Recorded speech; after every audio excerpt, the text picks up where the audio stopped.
Welcome to Capitalize Your Finances, the podcast that's your ultimate guide to mastering personal finances and unlocking the secrets of entrepreneurship. Each week, we dive into the world of personal finance and business development and have fascinating conversations with industry experts, seasoned entrepreneurs, and thought leaders who share their insights, strategies, and stories to help you get ahead in life. Whether you're a seasoned entrepreneur looking to scale your business or someone just starting out on your financial path, this podcast is your go-to resource for inspiration and actionable insights. Welcome back to Capitalize Your Finances. As always, I'm your host, Christopher Panayiotou, certified financial planning professional, the Cap in Capitalize. And on today's episode, we are going to talk about the side hustle of the side hustle into a business. Now, before we get into the belly of the beast, that is today's episode. As always, the free tip of the week. Look up the term return on invested capital. That will be extremely pertinent to today's episode. Now, when it comes to a side hustle, and let me actually just take a step back. For those of you that are new to the channel, welcome.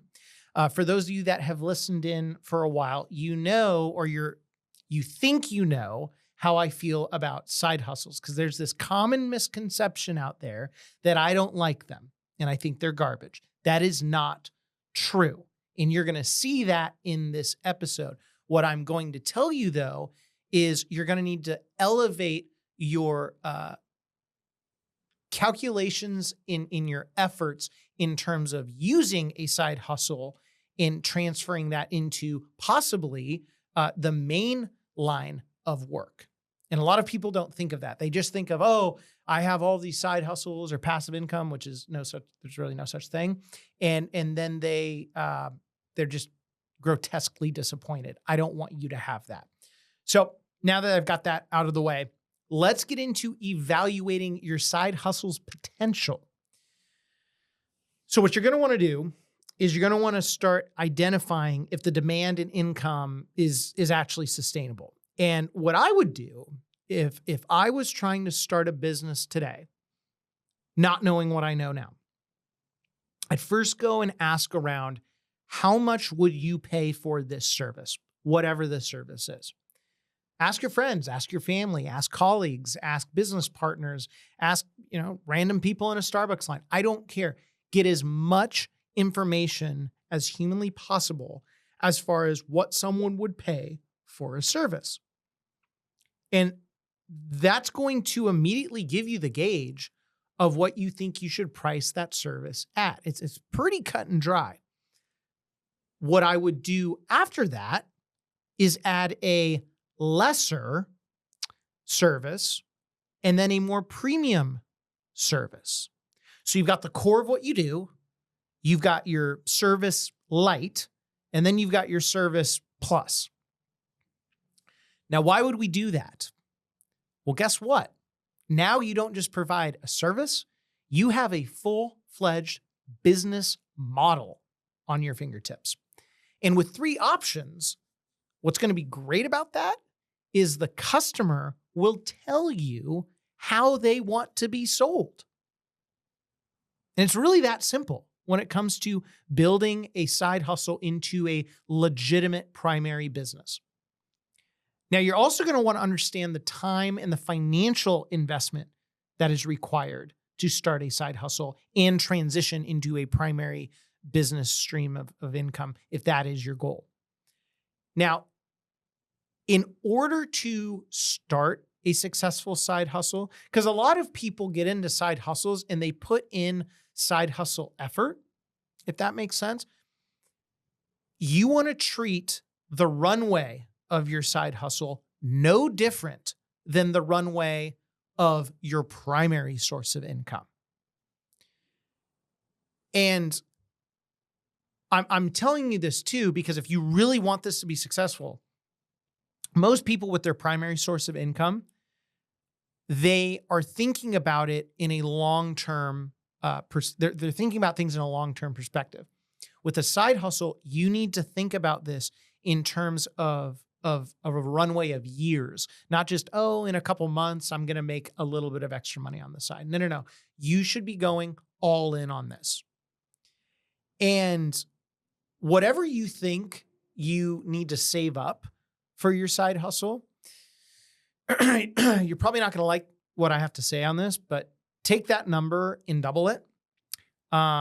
Business success, business success takes much longer than you think. And it doesn't matter how conservative one is when it comes to their business success estimated time frame.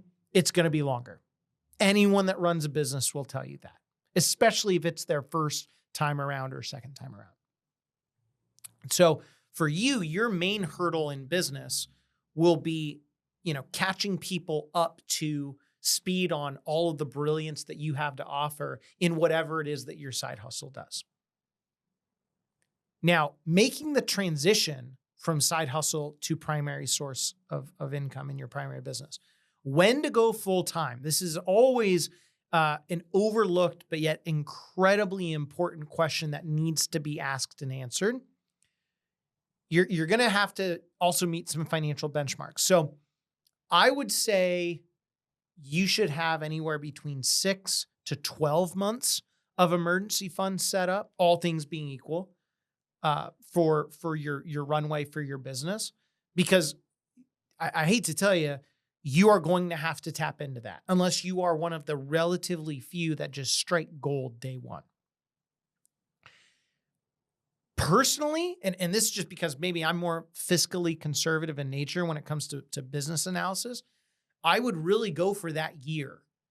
I don't think in the long run, you are going to beat yourself up for saving a little bit too much at the beginning of your career in your business. But even more important than how much you need to have saved up, even though this is a very quantitative type of show, I would also stress that you need the right team around you. So who is part of your team when it comes to your business, regardless if it's your side hustle or not? You're going to need a CPA. You're going to need a business attorney. You're going to need a certified financial planner. You're going to need a property and casualty insurance specialist, so business insurance. You're going to need a banker, especially if your business is cost sensitive. You're going to need a healthcare specialist because, shocker, you need healthcare and it's not cheap. You're going to need a bookkeeper. That core group, that team will basically take care of everything surrounding your business operationally, administratively, tax strategy wise. And the reason why you surround yourself with this team is what else is left over for you to do. It's really easy. You got one goal in mind: go out and grow your business and make as much money as humanly possible, period. Now, when it comes to managing risk, so you want to keep your side hustle while scaling the business, okay? And sometimes what that would even mean is maybe you've got your primary income source. You may even cut that down to part-time as your side hustle is starting to grow and compound. And I actually want to give a shout out to my brother when it comes to this, because he has honestly one of the best success stories when it comes to converting a side hustle into a business. And, for him, he was a director of marketing at a local firm. And I remember he started getting, a client here, client there, just kind of some freelancing work. And then over time, he built up enough. Now, the bummer was he was working so much that he didn't have a life. So then he had to make that decision. Do I go all in on my own, or do I kind of keep balancing this life? And the answer was obvious. And he went and he made that plunge, and he transitioned from his side hustle being his main gig. And it was extremely calculated on his part. And I'm extremely proud of what he's done on that. Because I can also say, for every one of my brother, there are dozens of other people I've met that have just royally screwed the pooch in that regard. So you really want to make sure that you manage your risk. And then when you do take that plunge, what's really cool about being an entrepreneur and going from the side hustle and creating your main business, you're actually not taking any risk because you've been so calculated along the entire time that by the time you get there, you kind of already know what's going to happen from a trajectory standpoint. And then by knowing that you're not really taking as many risks, you in fact can take all of the risk in your new business, which is going to catapult your financial success that much more. So we're going to take a quick commercial break. And when we come back, we're going to get into building a business plan for your side hustle. So don't go anywhere. Stick around. Are you ready to transform the way you approach sales? This episode is sponsored by the second book in the Capitalize series, Capitalize Your Sales, the all-in-one sales framework that saves you from ever struggling again and teaches you how to sell with sincerity, which dives deep into the art and science of driving sustainable growth. Packed with strategies that go beyond surface-level techniques, this book will help you understand what it takes to truly connect with clients, build long-term relationships, and close deals. Whether you're looking to fine-tune your sales craft or break through to the next level, Capitalize Your Sales offers a roadmap to success designed for today's fast-paced business world. Head on over to your favorite bookstore, order today, and start capitalizing your sales immediately. And now, back to the episode. Welcome back to the episode. We're going to get right into building a business plan to transform your side hustle into your primary source of revenue in your main business. So with building a business plan, why would you do that? Obviously, you want to establish goals. You want to develop market research, which we actually talked about at the very beginning of this episode. And you want to set the stage for how you are going to create clear revenue streams within your business. Because you want to have a couple different avenues and a couple different services that you can provide. Even if you only have one core strategy or whatever it is that you're filling people's voids with, you want to have some satellite ancillary services around that. It gives you more, it makes you more official. That's probably the best way to describe it.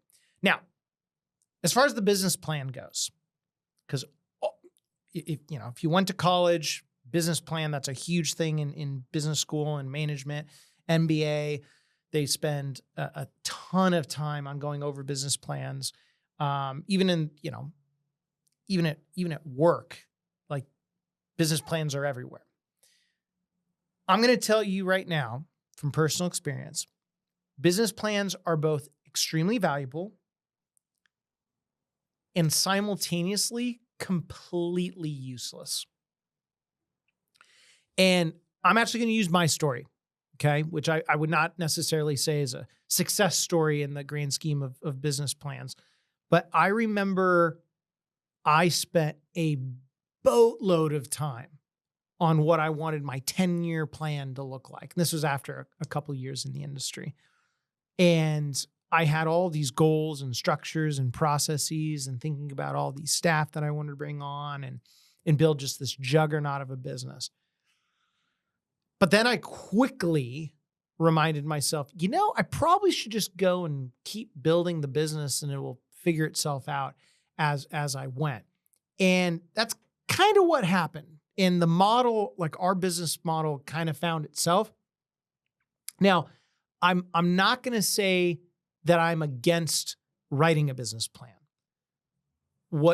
Because the writing the business plan gets you to think about what you envision your business looking like, even if it's just totally wrong. A couple of years down the road, it at least got you on some remote path. But I think too many entrepreneurs spend an unnecessary amount of time on a business plan. And so do it, but do it rather quickly and then get out there and start making some money. So let's talk about budgeting for startup costs. Now, I told you about the emergency fund for 6 to 12 months or whatever the case may be, depending on your situation. That does not include the costs that, depending on what type of job you're starting, the upfront costs that you're going to need. So let's say that you are getting into washing cars. You're going to go wash all the cars in your neighborhood. Well, you're going to need all the supplies that go along with that. And if you're doing this regularly and you truly believe in yourself and the fact that, oh, I could be cleaning 3 or 4 cars a day, 4 to 5 days a week, and making some pretty good money on that, well, you're going to need to stock up decently quick. If you are going to become an electrician, holy cow, there are a boatload of costs that go with that. Or a plumber, or if you're going to be getting into HVAC or a carpenter, whatever the case may be. And very similar to profitability, breaking even on those startup costs is going to take a lot longer than you think. So just good rule of thumb, double what you think your startup costs are going to be. No different than doubling how long you think it's going to take for you to become profitable. Now, there's some legal and financial considerations you're going to want to take with your side hustle. So you're going to want to choose the right business structure. And we're talking like LLC, S corporation, C corporation, partnership, whatever. This is where your CPA is going to come in handy, because that is the key person that will be able to guide you accordingly, as each type of business, in each type of business structure, they have their own pros and cons. Now, generally speaking, some form, and I'm not giving tax advice, but generally speaking, some form of an LLC is going to be your ticket, because if you open a business as a sole proprietorship and some angry customer wants to go after you, they can go after everything that you own. Everything, your house, your investments, your car, everything. So by setting up a corporation, that protects you from a pretty decent amount of that. Now, once your business gets really rocking and rolling, certain corporate structures will make more sense than others. But again, I don't want to hammer that any further. That is a CPA conversation. That is not a certified financial planning and personal finance conversation right now, because your goal is to get out there and make the money. But you're also going to want to set up business bank accounts. And you want to, this is something I see people screw up way too often. Keep your personal finances and your business's finances separate. That gets a little gray if it's just, if you're just a freelancer and you don't have any employees, and, yes, your business is your business, but you are the business, like that gets really gray. But even then, let's say you want to sell your practice or your client base or whatever the case may be. You want to keep all that separate, because as a potential buyer of that business, I would much rather buy a clean business than a company that's just this hodgepodge of business and personal expenses and you don't know up from down. That actually brings up another point. Not only do you want to set up your business accounts, I think that much is obvious with a business checking and savings account. Not only do you want to separate the church from state, meaning your business from your personal spending habits, you also want to get really comfortable with the 3 financial statements in your business, which are your balance sheet, your income statement, and your cash flow statement. And you can ask your bookkeeper to provide that to you really at any time. And they're going to be able to get it to you pretty quickly. Sometimes you can just log on and get it yourself. But it's worth noting the balance sheet will tell you how much your business has, like the net worth of your business. That doesn't necessarily mean that's the worth of your business. That can get a little confusing. But the balance sheet tells you what your business is worth and how much actually it has. The income sheet, that statement, what it'll tell you, or the income statement, that will tell you how much money you're making in profit. Cash flow statement's a little obscure. It tells you It tells you how you're making your money, because a business can make money from business. It can make money from financing, and it can actually make money from investing. So if a business wanted to buy another business or wanted to go invest some of its own money, those are all showing up on the cash flow statement. Now, I'm not telling you have to become like a chartered financial analyst and know how to value your business and all that, but you need to get really comfortable with how all of those look and feel and operate, because someday, if you decide to go and sell your business, even though you'll have a CPA helping you, and at that point, probably a merger and acquisition specialist, an M&A advisor, or an investment banker, depending on how big the business is, even though you'll have all these people, no one's going to know your business better than you. And no one should know your business better than you. So it pays to know those three financial statements. Now, as far as scaling for growth, when and how to hire help, you've got to understand the value of your time. And again, this goes a little bit against the grain for people that are not in the world of business, where they go, well, everyone's time is worth the same. No, it's not. No, it's not. Now, I'm not saying that, you're better than other people because maybe you're actually making more money. That is the farthest thing from the truth. But you got to know the value of your time. So for example, if you're charging $200 an hour, you need to hire someone for $25 an hour to do the $25 an hour work so you can get out and produce more $200 an hour units of profitability. So if you just take that simple concept that I just ripped out and you multiply it over and over and over again, you're probably laughing if you're listening into this going like, oh, there's no way this could happen. You're going to blink and you will have $1 million business. I mean, it's really that simple. Now, with more people comes more responsibility and stress. I get all that. But your goal as a business is to make money. And it should be to increase profitability over time. So just using that, you're going to get there very quickly, especially once your business starts to rock and roll and you're looking to scale. Now, in terms of how to hire, that's a gut instinct. And, I'll tell you, I've been very fortunate with people I've worked with. Of course, I've been burned. Everyone in business has been burned in the past.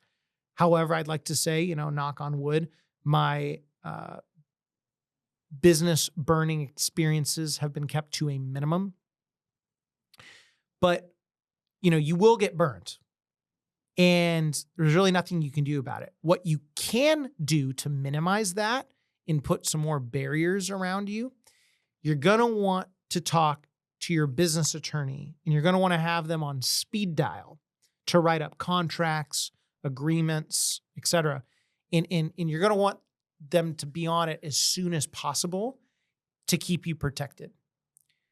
Now, as far as, because a lot of people with side hustles, and I get it, you start out of your garage or your basement and you're doing it as a passion project, and then it becomes a big thing and you didn't really even put any money up for it. But, occasionally people don't have that route and they want to make their side hustles something much bigger, much quicker than the average entrepreneur.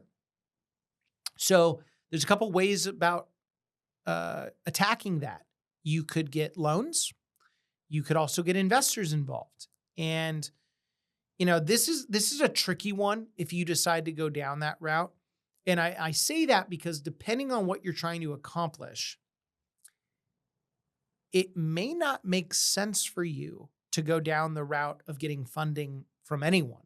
And I'm talking investors, or really even loans, but mainly investors. Because if you go down the investor route, you got to understand you are now getting into the big leagues, and know that depending on how much ownership you're giving up, it may not be your company anymore.